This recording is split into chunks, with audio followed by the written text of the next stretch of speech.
মনসা পুজোর দিনই ঠাকুরঘর থেকে উদ্ধার হলো একটি অজগর সাপ। সাপ দেখে আতঙ্কিত হয়ে পড়েন স্থানীয়রা। এমনই ঘটনা ময়নাগুড়ি ব্লকের উত্তর মাধবডাঙ্গা এলাকায়। স্থানীয় বাসিন্দা সীতু বর্মনের ঠাকুরঘরে সাপটিকে দেখতে পান বাড়ির লোকজন।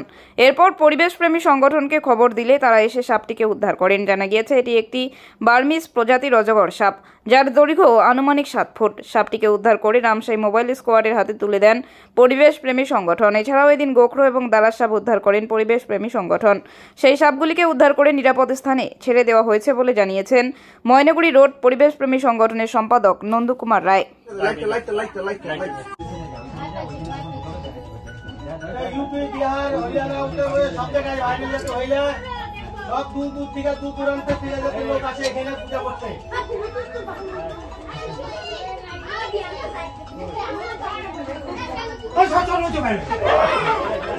হল্লা চিল্লা করিস না রে বাইরে।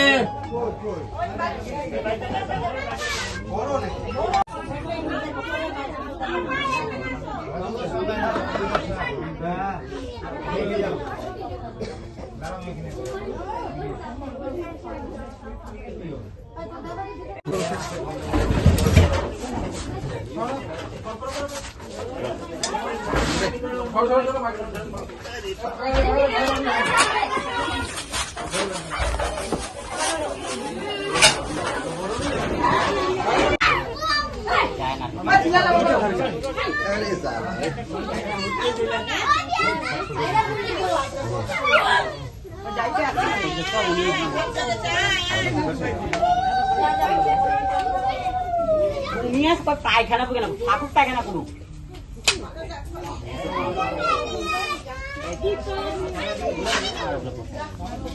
জায়গাটা তো চিনতেই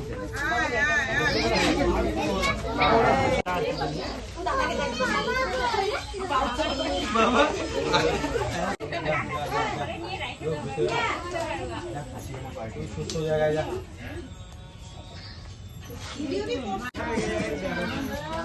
অনেকে ভিডিও করছিস হ্যাঁ ওইটা চেষ্টা করে আর হয়ে গেছে এটা ফোকাস মামা বাং আমার আমার লাইভ নিউজে তো সবগুলো ঢাকা দিলাম এটা লাইভ করতেছে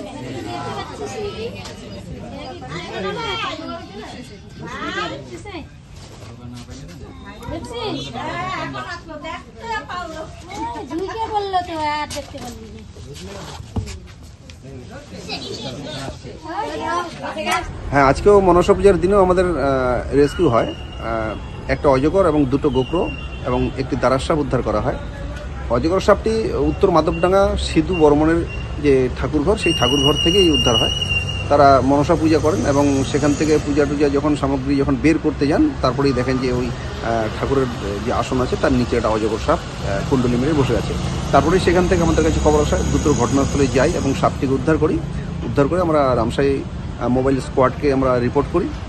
হ্যাঁ, এটা বার্মিজ প্রজাতির পাইথন, অনুমানিক এটা 7 ফিট হবে।